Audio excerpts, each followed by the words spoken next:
Hi everyone, welcome back to this new video. इस video में हम करने वाले हैं लीड को 75 सीरीज़ का 7th क्वेश्चन। ठीक है, तो 6th क्वेश्चन हम ऑलरेडी कर चुके हैं और 7th क्वेश्चन है यहाँ पर product of array except itself। तो ये वाला जो क्वेश्चन है यहाँ पर मैंने ओपन करके रखा है। क्वेश्चन है 238 product of array except self.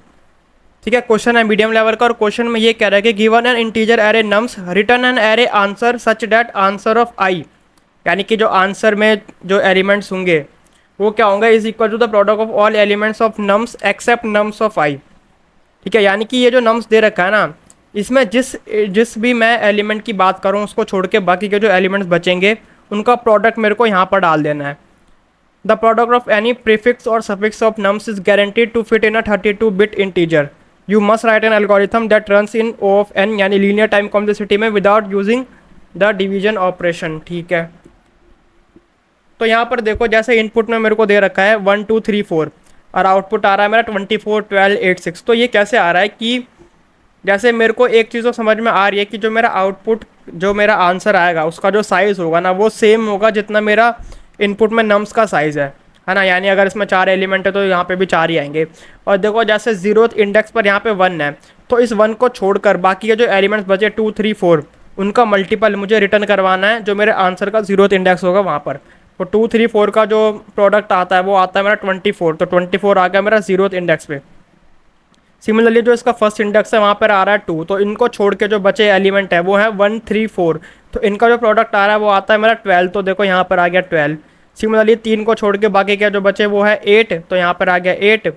Similarly 4 को छोड़ के 3 × 2 × 1 होता है मेरा 6, तो यहाँ पर आ गया 6। ठीक है, तो काफ़ी सिंपल सा क्वेश्चन है ये। और एक हिंट जो मुझे इसको सॉल्व करने का मिल रहा है वो इसका जो क्वेश्चन की जो स्टेटमेंट लिखी हुई है वहीं से मिल रहा है कि मेरे को यहाँ पे प्रोडक्ट पता करने हैं प्रीफिक्स के और सफिक्स के ऑफ नम्स। ठीक है, तो ये बेसिकली खुद ही बोल रहा है कि भाई प्रोडक्ट पता करो पहले प्रीफिक्स के और सफिक्स के। और यहाँ पर हमें जो है समझ भी आ रहा है कि जैसे अगर मैं यहाँ पर 2 पर हूँ तो मेरे को 2 को छोड़ के बाकी के जो एलिमेंट बचे उनका प्रोडक्ट निकालना। तो 2 को छोड़ के मेरे पास जो एलिमेंट बचे वो क्या है कि 2 के लेफ्ट में मेरा 1 आ रहा है, 2 के राइट में आ रहा है 3 4। ठीक है, तो अगर मैं 2 पर खड़ा हूँ तो मैं क्या कर सकता हूँ कि इस 2 का जो प्रीफिक्स है जो कि है 1, यहाँ पर जितने भी एलिमेंट्स आ रहे हैं उनका प्रोडक्ट निकाल सकता हूँ। सिमिलरली जितने भी सफिक्स आ रहे हैं उनका प्रोडक्ट निकाल सकता हूँ और लास्ट में उन दोनों को मैं मल्टीप्लाई कर दूंगा। ठीक है, तो देखो यहाँ पर मैंने डायग्राम्स बना रखे हैं। मैं बेसिकली यहाँ पर 3 चीज़ें ले रहा हूँ, एक हो जाएगा जिसमें प्रीफिक्स का प्रोडक्ट आएगा, एक होगा जिसमें सफिक्स का आएगा और एक है मेरा ये आंसर। तो यहाँ पर वही वाला एग्जांपल लिया है मैंने 1 2 3 4 वाला। तो मैं बेसिकली क्या बोल रहा हूँ कि जैसे मैं यहाँ पर खड़ा हूँ 3 पर हूँ तो इसके पीछे जो एलिमेंट्स आ रहे हैं उनका प्रोडक्ट ले लूँ, इसके पीछे जो एलिमेंट्स आ रहे हैं उनका प्रोडक्ट ले लूँ। ठीक है, तो यहाँ पर 1 × 2 मैं करूँगा तो ये आ जाएगा 2 और यहाँ से तो सिर्फ एक ही एलिमेंट है 4। ठीक है, तो ये जो चीज़ मिली मेरे को 2, ये मिली मेरे को प्रीफिक्स से और ये मिला मेरे को सफिक्स से। अब लास्ट में क्या कर देना, इनको मल्टीप्लाई कर दो तो ये आ जाता है 8 और 8 ही मेरा यहाँ पर उस पर्टिकुलर इंडेक्स पे आ जाएगा। ठीक है, तो अभी मेरे को बस क्या करना है, मेरे को मल्टीपल या मेरे को प्रोडक्ट पता करने हैं प्रीफिक्स के और सफिक्स के। ठीक है, तो जैसे मैंने यहाँ पर ये 2 एरेज बना रखे हैं तो यहाँ पर मैं बेसिकली क्या करूँ, प्रीफिक्स में मैं प्रीफिक्स का जो 0th इंडेक्स है उसको इनिशियलाइज कर देता हूँ 1 से और सफिक्स के लास्ट वाले इंडेक्स को इनिशियलाइज कर देता हूँ 1 से।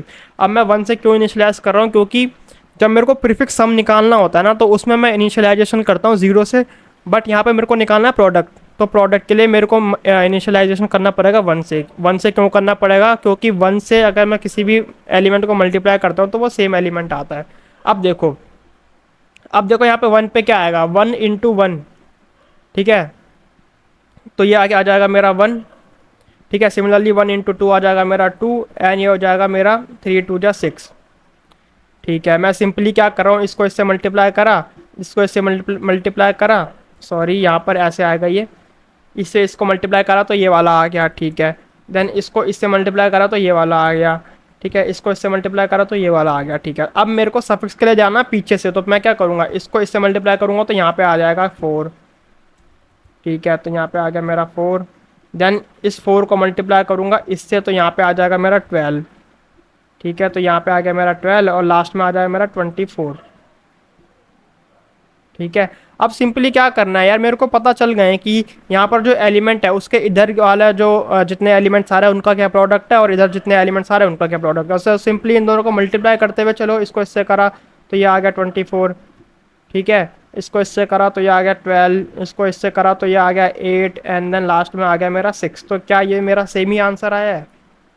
24 12 8 6। तो देखो 24 12 8 6 तो बिल्कुल सही आंसर आया। ठीक है, तो काफ़ी सिंपल सी अप्रोच है ये। इसका कोड देखते हैं। ठीक है, क्वेश्चन ये मीडियम लेवल का है, पता नहीं क्यों, बट इसी लेवल का होना चाहिए था। तो देखो यहाँ पर मैंने सबसे पहले क्या लिया है कि जो भी मेरे को इनपुट में नम्स एरे दे रखा था उसका साइज ले लिया, जो कि n हो जाएगा। देन मैंने यहाँ पर वही 3 वेक्टर्स बनाए। ठीक है, प्रीफिक्स बना दिया, सफिक्स बना दिया, आंसर बना दिया, और इन तीनों का साइज सेम रहेगा n। ठीक है, जो कि मैंने यहाँ पर भी अभी बताया था कि यहाँ पर 4 था तो यहाँ पर भी 4 है। और प्रीफिक्स और सफिक्स को मैंने इनिशलाइज कर दिया 1 से। ठीक है, अब प्रीफिक्स के लिए मैंने क्या बताया था कि भाई जैसे मैंने यहाँ पे बताया था ना कि अगर मेरे को ये वाला पता करना है तो इसके लिए मैं क्या करूँगा, इससे मल्टीप्लाई करके जो भी आंसर आएगा उसको यहाँ पे डाल दूंगा। ठीक है, तो यानी कि अगर मेरे को प्रीफिक्स ऑफ आई पता करना है तो मैं प्रीफिक्स ऑफ आई माइनस 1 को मल्टीप्लाई कर रहा हूँ नम्स ऑफ आई माइनस 1 से। ठीक है, जैसे यहाँ पे मेरे को प्रीफिक्स ऑफ आई पता करना है जो कि ये है, तो मैं क्या कर रहा हूँ कि इसको, ये जो पीछे वाला एलिमेंट है इसको मैं दिखाता हूँ ब्लू से, इसको मैं मल्टीप्लाई कर रहा हूँ इस वाले से। तो ये क्या है? ठीक है, ये अगर मेरा आई है तो ये क्या है? मेरा आई माइनस 1, और ये भी क्या है? मेरा आई माइनस 1। ठीक है, तो वही चीज़ मैंने यहाँ पे करी है कि प्रीफिक्स ऑफ आई हो जाएगा मेरा prefix of I into nums of I minus 1। ठीक है, सिमिलरली सफिक्स के लिए भी वैसे ही है कि आई प्लस 1 को मैंने मल्टीप्लाई कर दिया नम्स ऑफ आई प्लस 1 से, और लास्ट में क्या करा कि प्रीफिक्स ऑफ आई और सफिक्स ऑफ आई में जो भी एलिमेंट्स है उनको मल्टीप्लाई करते हुए चलो, और जो मेरा आंसर ऑफ आई है उसमें डाल दो, और लास्ट में यही रिटर्न कर दो। तो इसको मैं आपको डायरेक्टली सबमिट करके दिखा देता हूँ, क्योंकि मैं ऑलरेडी उसको एक बार सॉल्व कर चुका हूँ। ठीक है, तो मुझे पता है कि ये कोड जो है सही है बिल्कुल।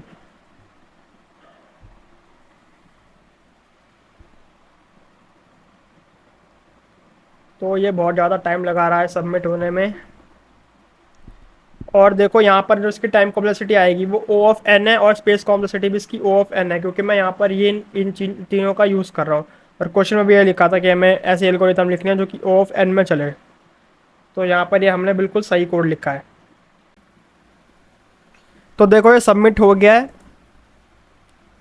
सो आज की इस वीडियो में बस इतना ही। वीडियो अच्छी लगी तो वीडियो को लाइक कर देना एंड चैनल को सब्सक्राइब भी कर देना। Thank you.